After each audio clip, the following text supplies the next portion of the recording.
Student, Gayatri school की YouTube online क्लासों में आपका स्वागत है। और जैसा कि आप यहाँ पर जो चैप्टर नंबर 3 पढ़ रहे हैं, उनमें हमारा जो पार्ट फर्स्ट हो गया था, उस पार्ट फर्स्ट के अंदर जो अपना विद्युत विभव के बारे में हमने उसमें डिस्कस कर लिया था। और जो आपका विभवांतर है उसके ऊपर भी हमने डिस्कस कर लिया था। उसके बाद परिवर्ती विद्युत क्षेत्र में आपने विद्युत विभव भी कैलकुलेट कर लिया था, और बिंदु आवेश के कारण आपने विद्युत विभव भी वहां पर पार्ट नंबर फर्स्ट में कैलकुलेट कर लिया था। और इसके बाद अपना जो टॉपिक था वो बहु आवेशों के निकाय के कारण आप किसी बिंदु पर विद्युत विभव कैलकुलेट कर रहे थे, वो भी अपना क्या हो गया था, कैलकुलेट हो गया था। जो आज अपना जो टॉपिक रहेगा, जो चैप्टर नंबर 3 है उसका पार्ट नंबर 2 है, वो चैप्टर नंबर 3 का जो अपना नाम है वो है विद्युत विभव। और इस विद्युत विभव वाले जो चैप्टर में अपना जो आज का टॉपिक रहेगा वो रहेगा विद्युत द्विध्रुव के कारण विद्युत विभव। तो आज न्यू हेडिंग डाल लो, विद्युत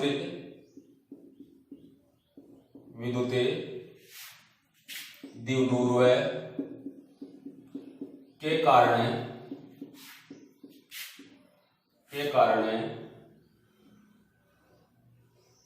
विद्युत विभव।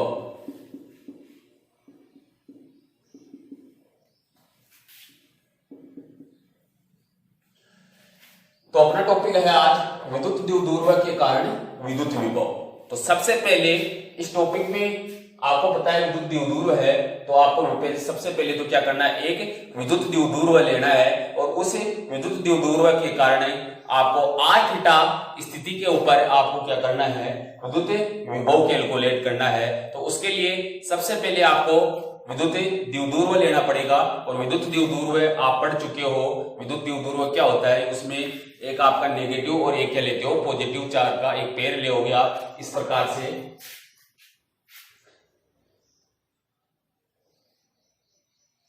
यहां पर आपका बिंदु A है और यहां पर आपका बिंदु क्या है, B। ठीक है, यहां पर जो आपका बिंदु A है उस पर एक नेगेटिव चार्ज -Q रखा हुआ है। दूसरा अपना बिंदु B है, उस पर क्या है, एक पॉजिटिव चार्ज +Q रखा हुआ है। तो इस प्रकार से ये जो आवेशों का जो युग्म है वो क्या करता है, एक विद्युत द्विध्रुव का क्या करता है, निर्माण करता है। ठीक है, अब इस विद्युत द्विध्रुव के कारण आपको क्या करना है, यहां पर विद्युत विभव का कैलकुलेशन करना है। उसके लिए आप क्या करोगे, यहां से विद्युत द्विध्रुव की अक्षीय रेखा से थीटा कोण बनाते हुए r दूरी पर कोई बिंदु P स्थित है, या आपकी दूरी r है। ठीक है, और ये आपका इस अक्षीय रेखा से एंगल क्या है, थीटा है। तो इस बिंदु पर आपको क्या करना है, विद्युत विभव की गणना करनी है। ठीक है, तो इसके लिए आप सबसे पहले क्या करते हो, इस -Q आवेश के कारण बिंदु P पर विद्युत विभव की क्या करोगे, गणना करोगे। तो इसके लिए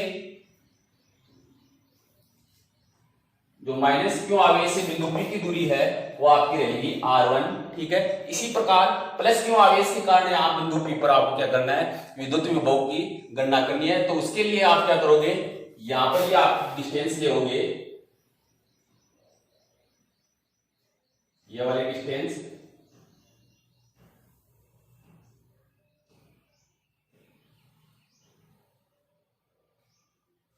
यह आपकी क्या है, R2 है। समझ गए। तो Q1 के कारण यहां पर आप विद्युत विभव निकालोगे, और प्लस Q के कारण भी यहां पर विद्युत विभव आप कैलकुलेट कर लोगे। इसके बाद आप क्या देखोगे, कुल विभव। तो कुल विभव दोनों के कारण जो विभव आएगा वो आपका कुल विभव हो जाएगा। अब इसमें आपका क्या आएगा, एक R1 और R2 दो कंपोनेंट आएंगे। तो इनकी क्या चाहिए, आपको वैल्यू चाहिए। ठीक है, तो वैल्यू के लिए आप क्या करोगे, इसे जो OP आपकी यहाँ मध्य बिंदु इसका क्या है, O है, इसे जो आपकी OP रेखा है उसको नीचे की ओर आप बढ़ाओगे, इस प्रकार से नीचे की ओर बढ़ाना है आपको। ठीक है, और क्या करना है आपको, इस बिंदु A से एक लंब डाल देना है जो आपका रहेगा AM। ठीक है, यह वाला जो आपका कोण है ये थीटा है, तो ये भी आपका क्या रहेगा, थीटा ही रहेगा, और ये आपका इसके ऊपर क्या डाल दिया, लंब डाल दिया। इसी प्रकार से आपको क्या करना है, इसे ओपी रेखा के ऊपर बिंदु बी से एक लंब डालना है। तो यहां पर आपने क्या कर दिया, ये लंब डाल दिया, ये लंब डाल दिया आपने, और ये आपका लंब है BN, लंब डाल दिया आपने BN। ठीक है, इससे आप क्या कर लोगे, R1 और R2 की वैल्यू क्या कर लोगे, कैलकुलेट कर लोगे। ठीक है, तो अपना ये जो आपका विद्युत दूर है, ठीक है, उसकी गणना करने के लिए आपको जो डायग्राम चाहिए वो इस प्रकार से बनेगा अपना। ठीक है, तो यहां पर जो आगे आप कैलकुलेशन करोगे उसमें मैं बताऊंगा आप R1 कैसे निकालना है आपको और R2 का मान कैसे निकालना है। ठीक है, तो सबसे पहले आप क्या करो, ये डायग्राम बना लो, डायग्राम बनाओ सबसे पहले।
तो आपने ये डायग्राम बना लिया होगा। अब इसमें लिखो, आप सबसे पहले लिखो, लिखना स्टार्ट करो। लिखो माना, माना माइनस क्यू व प्लस क्यू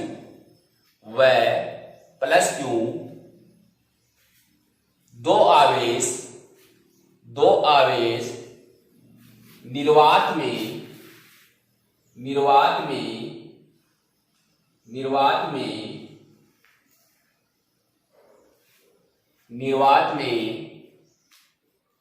2a दूरी पर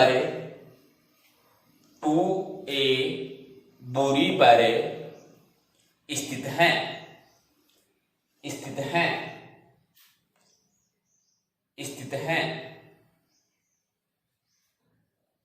जो एक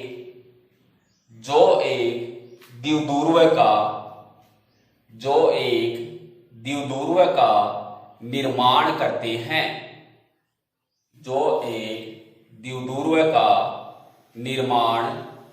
करते हैं, द्विध्रुव के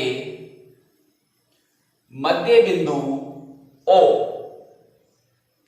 द्विध्रुव के मध्य बिंदु O से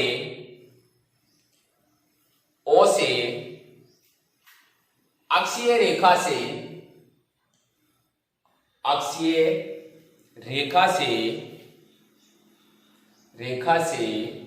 थीटा कोण बनाते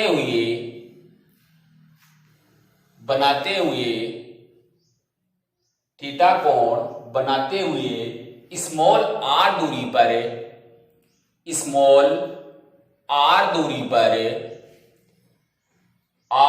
पर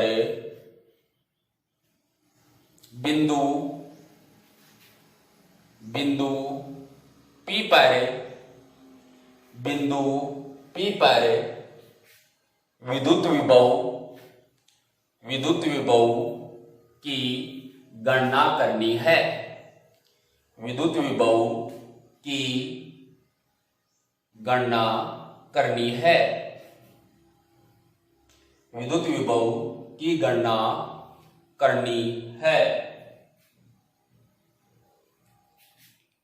अब नीचे लिखना है आपको, नीचे लिखना है अतः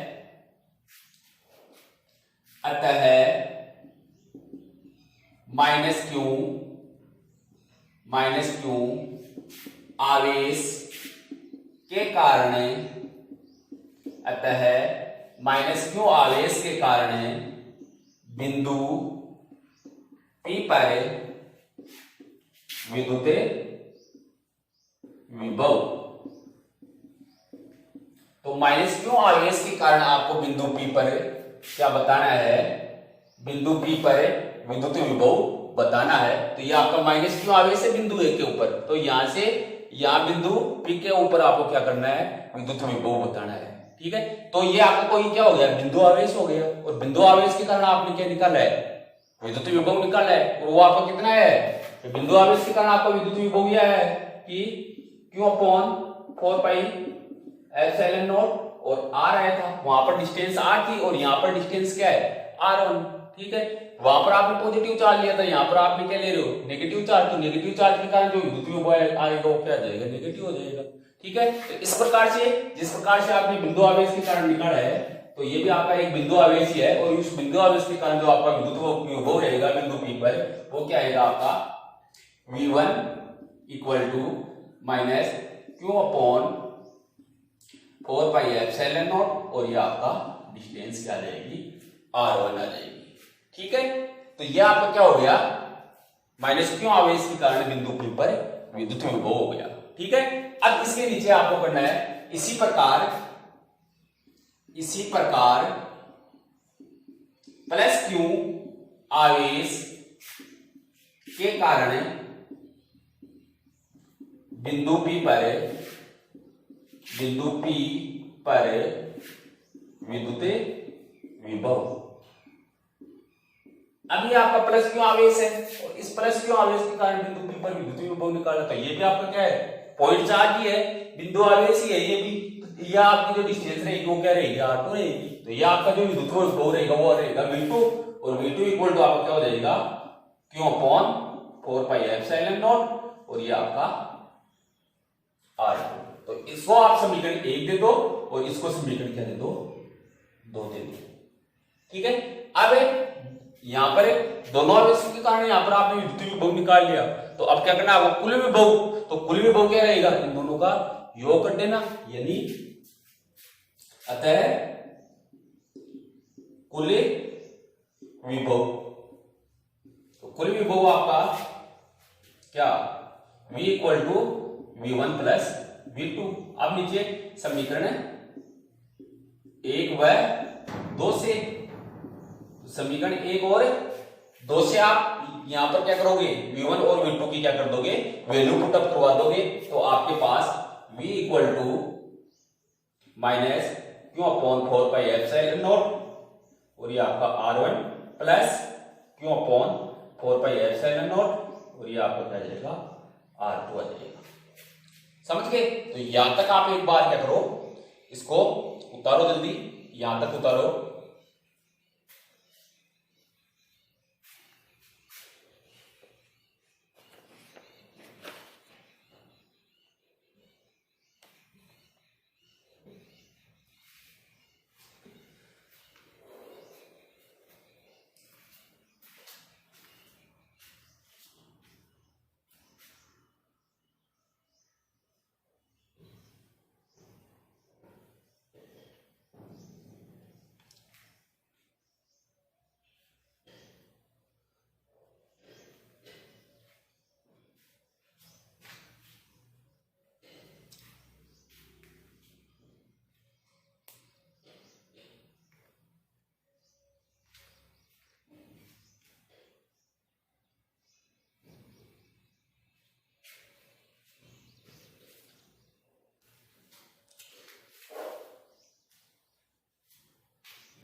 यहां तक आपने उतार लिया।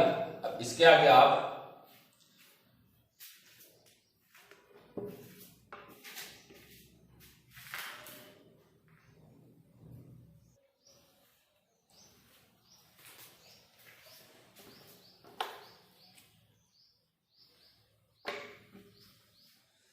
तो यहां तक हो गया इसका।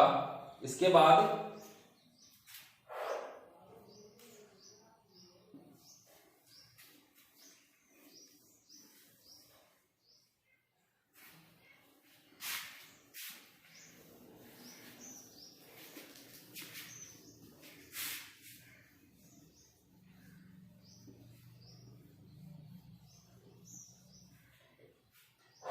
अब देखो आप देखो इधर है, इस समीकरण के अंदर Q upon 4 pi epsilon not क्या आ रहा है, कॉमन आ रहा है। तो इसको क्या करो, कॉमन ले लो। तो आपका V इक्वल टू क्या हो जाएगा, Q upon 4 pi epsilon not, और अंदर आपका रह जाएगा माइनस 1/r1 प्लस 1/r1।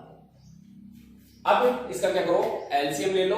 तो एलसीएम आप लोगे तो V इक्वल टू क्या आ जाएगा, क्यों अपॉन 4 पाई एप्सिलॉन नॉट, और ये आपका R1 R2, और इधर आपका आ जाएगा क्या,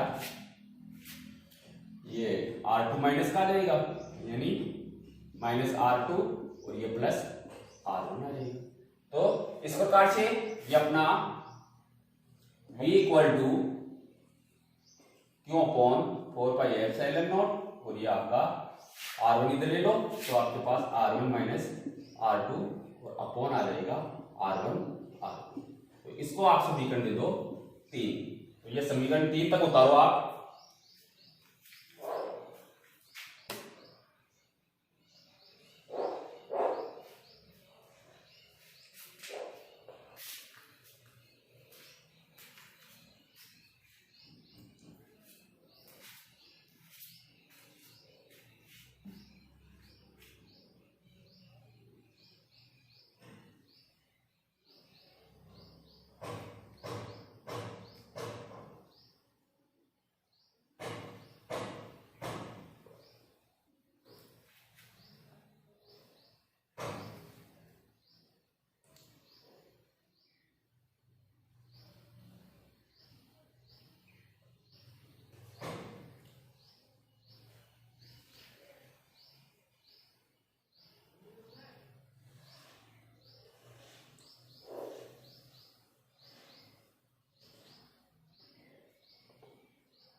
तो समीकरण 3 तक अपना हो गया।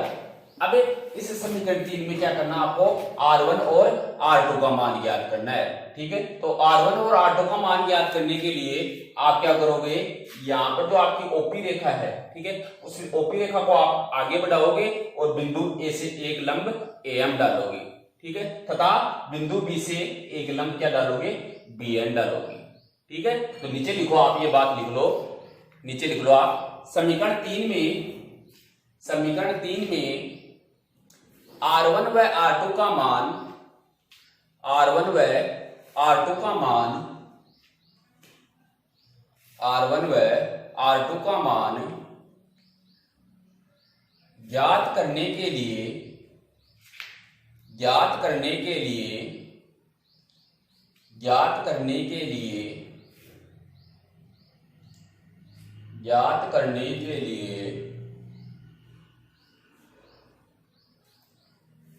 ओपी रेखा को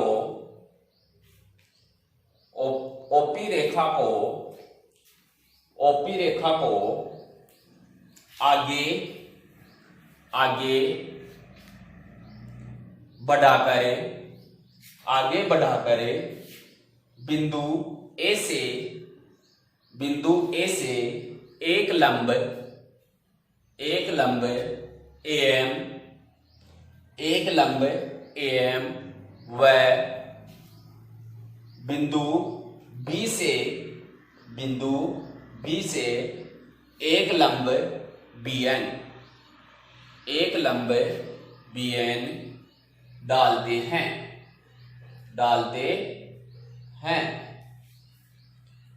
डालते हैं। तो यहां पर आपको क्या करना है, R1 और R2 का मान ज्ञात करने के लिए आपको रेखा को आगे बढ़ा दिया आपने और लंब डाल दिए दोनों तरफ, ठीक है। अब नीचे करना है, अतः त्रिभुज AOM से, देखो त्रिभुज आपको दे रखा है AO और M, ठीक है। इससे आपको क्या बताना है, cos थीटा, इससे आपको बताना है cos थीटा। तो आपका cos थीटा क्या हो जाएगा भाई, cos थीटा क्या रहेगा इसमें, cos थीटा होता है आपका आधार बटे कर्ण। तो इसमें आपका आधार तो क्या रहेगा OM, ठीक है, और कर्ण क्या रहेगा इसमें OE। तो OM तो इसमें आधार और कर्ण इसमें क्या रहेगा OA, ये लो। तो यहां से इस OA को इधर लेके आ जाओ, तो आपके पास OM इक्वल टू क्या हो जाएगा OA cos थीटा। अब चूंकि यहां पर आपका OA आप सब जानते हो, ये टोटल जो आपकी डिस्टेंस है वो 2a है, तो ये आपका मध्य बिंदु O है, तो मध्य बिंदु O से ये क्या हो जाएगी आपकी डिस्टेंस हाफ हो जाएगी। तो यहां पर ये आपकी कितनी रहेगी डिस्टेंस a, तो यहां पर चूंकि आपका OA है वो किसके बराबर है, a के बराबर है, तो इस OA की जगह क्या रख दो, a रख दो। तो यहां से आपका OM है वो क्या हो जाएगा A cos थीटा। अब देखो यहां पर चूंकि आप सब जानते हो जो आपकी ये OM है, क्या दे रखी है आपको OM, ठीक है। तो यहां पर ये जो आपकी जो MP जो आपकी रेखा है वो कितनी रहेगी ये बतानी है, MP। तो MP किसके बराबर आएगी आपकी, MP किसके बराबर आएगी, इसे OM प्लस OP के बराबर होगी, इसके बराबर होगी OM प्लस OP के बराबर। तो चूंकि आपको लिखना है जो MP रहेगी आपकी वो किसके बराबर रहेगी, OM प्लस MP। तो यहां से आपका जो OM है उसका मान ये ऊपर रहा, ये वैल्यू यहां पर रख दो आप, ठीक है। तो आपके पास जो MP होगा, MP इक्वल टू क्या आ जाएगा A cos थीटा प्लस ये सॉरी OP यहां पर OP करो इसको, ये OP। अब देखो जो आपका MP है, ये जो आपकी ये जो 2a डिस्टेंस है वो क्या है, बहुत कम है। तो नीचे आपको लिखना है कि 2a अत्यल्प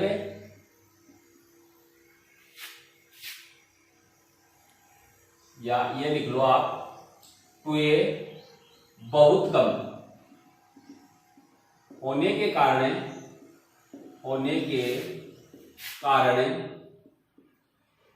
जो आपकी MP रहेगी वो किसके बराबर रहेगी, इसे AP के बराबर आएगी। होने के कारण जो आपकी MP आएगी वो लगभग बराबर किसकी आएगी आपकी, इसे AP के बराबर आएगी। और AP आपका किसके बराबर है, R1 के बराबर है, तो यहां इक्वल टू क्या रख दो R1, ठीक है।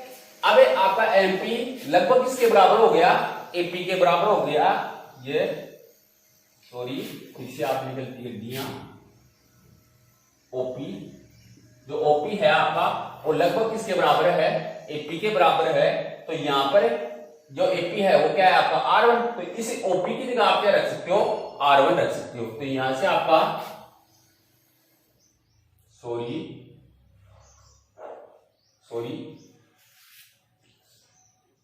ये MP OP आपका आ रहा है, ये MP ये वाला, ये MP रहना है आपका। MP लगभग किसके बराबर है, ये देखो ये वाली डिस्टेंस इसके बराबर है, तो आपका MP लगभग इक्वल टू क्या रहेगा AP, और वो किसके बराबर रहेगा, R1 के बराबर रहेगा। तो इसे MP की जगह आप क्या रख दो, R1 रख दो। तो यहां पर आप रख दो R1, और R1 इक्वल टू आपका क्या आ जाएगा A cos theta plus OP, OP क्या है आपका, ये आर दूरी है, तो यहां पर ये क्या रह जाएगा आर। तो ये आपके पास समीकरण क्या आ गया, 4 आ गया। तो R1 की वैल्यू तो आपके पास आ गई, ठीक है। इसी प्रकार आप क्या निकाल लोगे, R2 का मान भी निकाल लोगे। तो नीचे करना है, इसी प्रकार आपका त्रिभुज क्या लेना है आपको, ये लेना है BON। तो त्रिभुज लेना है आपको BONC। तो इससे भी आपको क्या करना है, cos थीटा कैलकुलेट करना है। तो यहां से आपका cos थीटा इक्वल टू, ठीक है, क्या हो जाएगा, वही आधार बटे कर्ण, ठीक है। तो आपका आधार क्या रहेगा इसमें, ये वाला ON, और अपॉन कर्ण क्या रहेगा आपका OB। तो ये आपका OB। तो यहां से ON इक्वल टू आपका क्या जाएगा, OB cos थीटा। अब चूंकि जो आपका OB है वो किसके बराबर है, A के बराबर। तो A, तो आपके पास ON इक्वल टू क्या आ जाएगा, A cos थीटा। यहां तक आप करो जल्दी, यहां तक सोल्व करो जल्दी।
तो यहां तक अपना हो गया, ठीक है। अब इसके बाद आपको देखना है,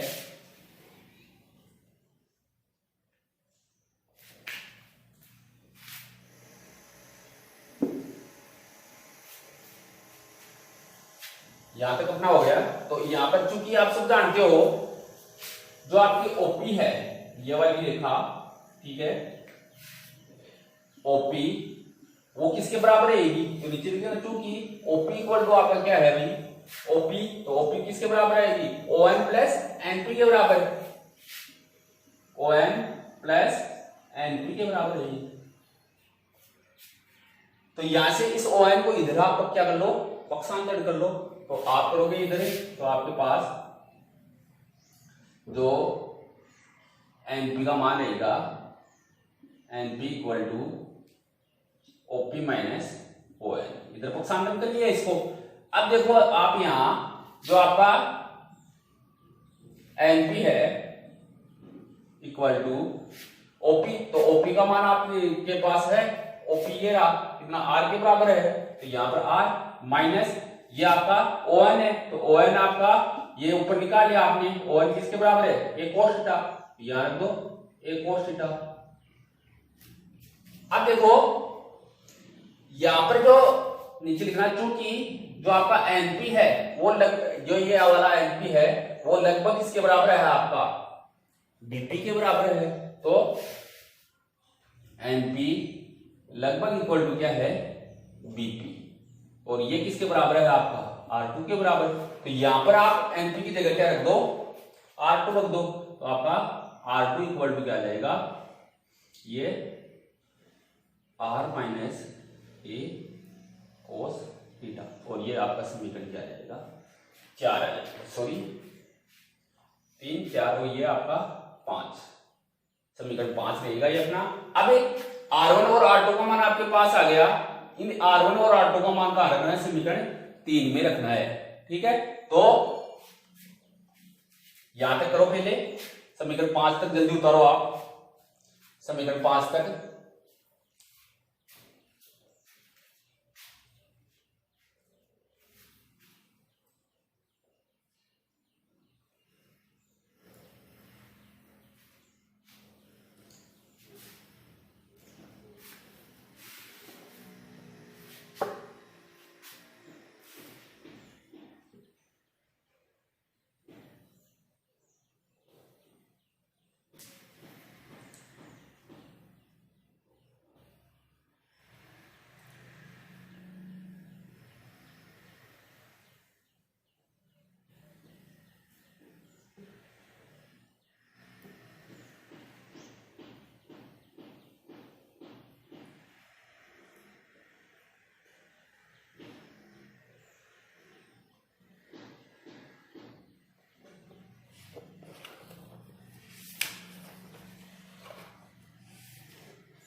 समीकरण 5 तक अपना हो गया, ठीक है। इसके बाद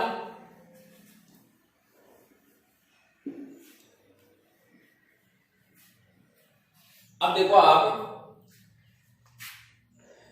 समीकरण 4 व 5 का मान 3 में रखने पर, तो नीचे यहां लिख देना, समीकरण 4 व 5 का मान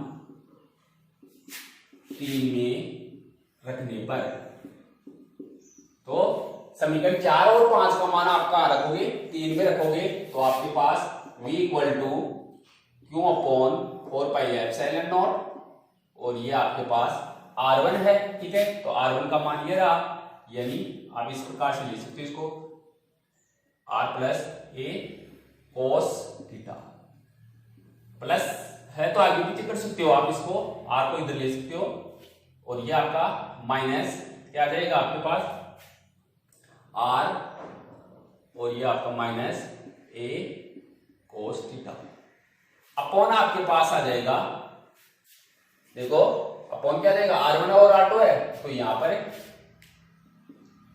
R1 प्लस ए कोस थीटा और R1 माइनस ए साइन कोस थीटा, ये लो रख दी वैल्यू आपने। अब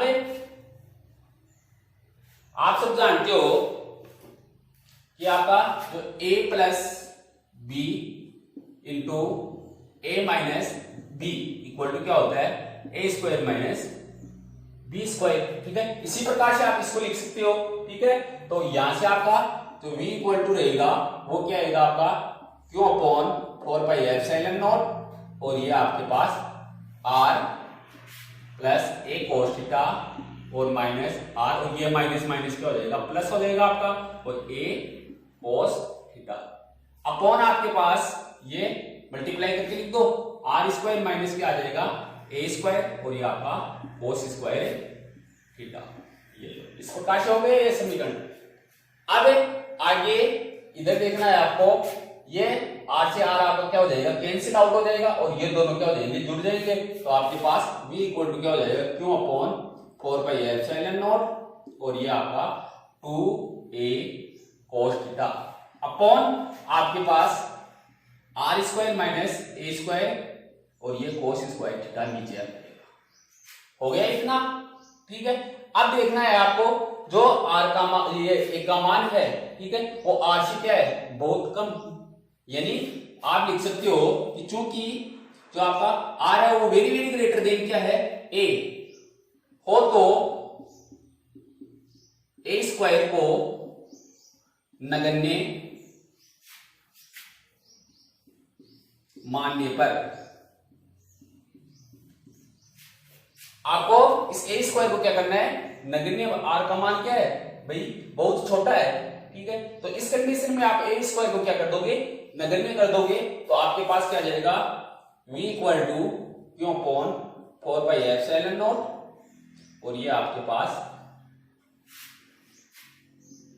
2a cos थीटा अपॉन आपके पास क्या जाएगा r², ये आपका नेगलेक्ट हो गया। अब इसके बाद आपको देखना है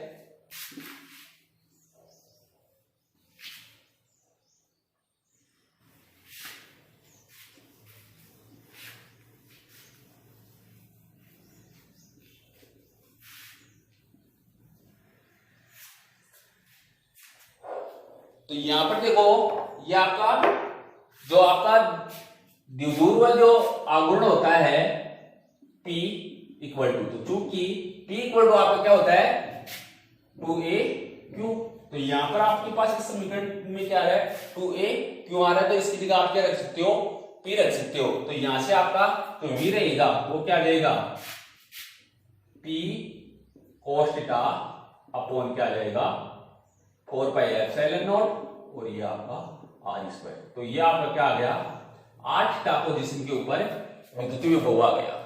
समझ गए? तो इसको आप समीकरण दे सकते हो, अगला जो भी है अपना समीकरण 6। ठीक है, अब इस समीकरण 6 को क्या करना है आपको ऊपर नीचे r से मल्टीप्लाई करना है। तो समीकरण 6 को ऊपर नीचे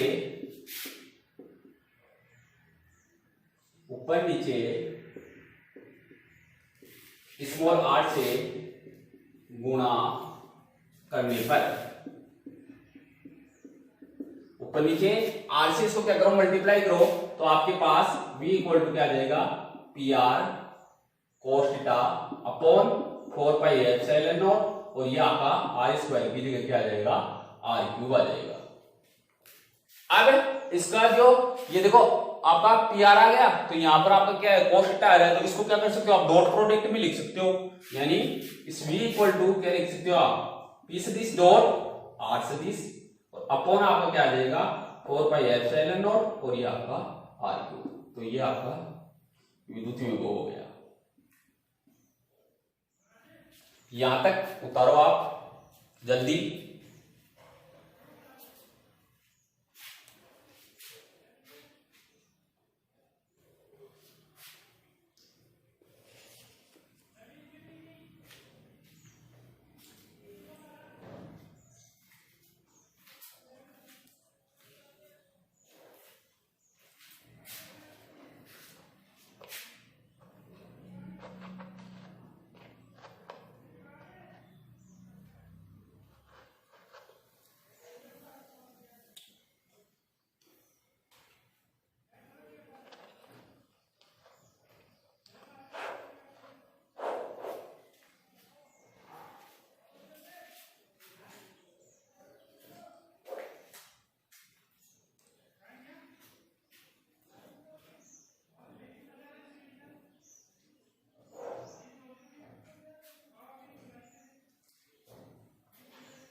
तो यहाँ समीकरण 7 तक अपना हो गया होगा। ठीक है, लिखने में आप जल्दी किया करो, है ना, समझने में आराम से समझा करो और लिखने में क्या किया करो थोड़ी जल्दी किया करो, तो अपना थोड़ा क्या टॉपिक जल्दी चलेगा। अब देखो अपना समीकरण जो 7 आ गया, ठीक है, ये आपका क्या आ गया 8 थीटा स्थिति के ऊपर आपका क्या आ गया विद्युत विभव आ गया, इसके कारण विद्युत द्विध्रुव के कारण। अब इसमें दो केस बनते हैं अपने, ठीक है, तो इसमें स्थिति फर्स्ट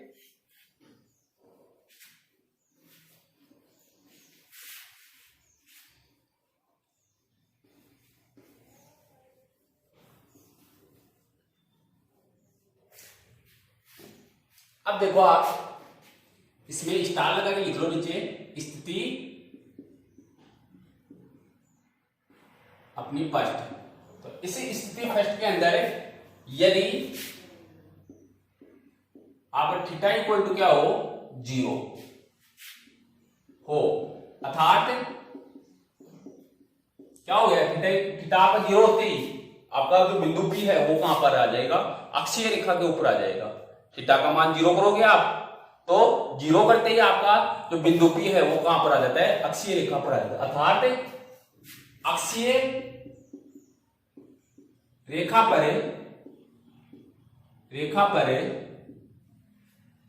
विद्युत विभव।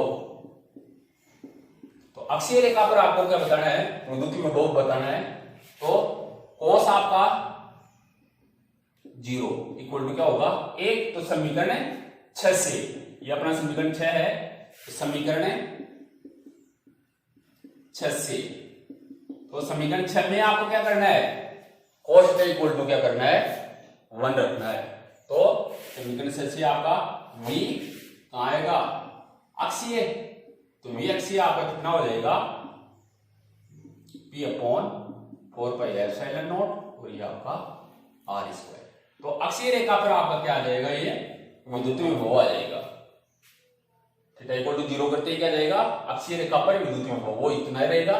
ठीक है, दूसरी आपकी कंडीशन स्टार लगा के लिख लेना कि स्थिति सेकंड। ठीक है, अब स्थिति सेकंड में लिखना है यदि आपका थीटा इक्वल टू क्या हो 90, अर्थात थीटा इक्वल टू 90, यानी आपका जो बिंदु P है वो क्या जाएगा अक्षीय रेखा के लंबवत आ जाएगा।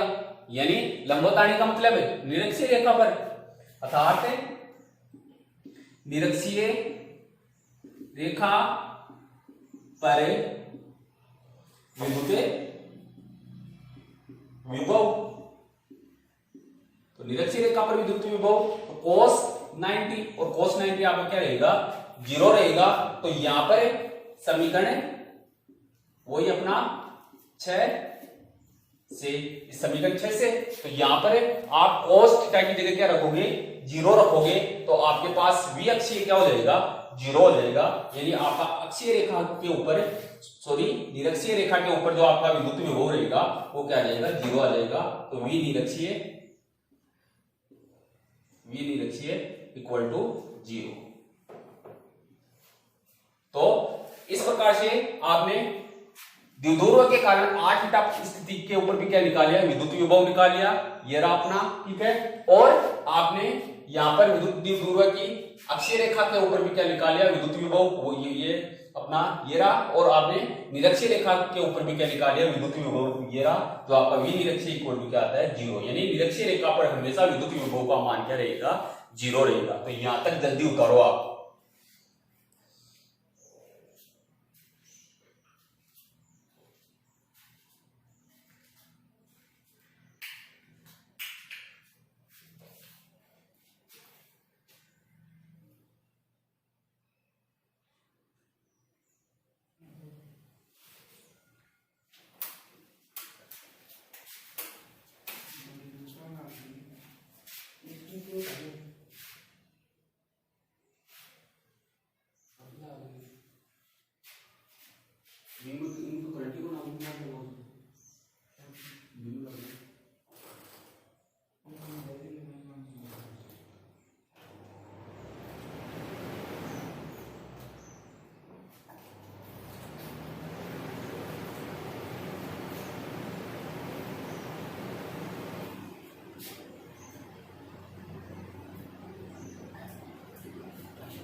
तो इस प्रकार से विद्युत द्विध्रुव के कारण आपने क्या निकाल लिया विद्युत विभव निकाल लिया। ठीक है, आज इतना ही। अगला जो अपना टॉपिक रहेगा वो रहेगा विद्युत क्षेत्र और विद्युत विभव के अंदर क्या निकालेंगे, संबंध निकालेंगे। उसके बाद आप समविभव परस्पर के बारे में पढ़ोगे, वो अपनी नेक्स्ट क्लास में पढ़ेंगे।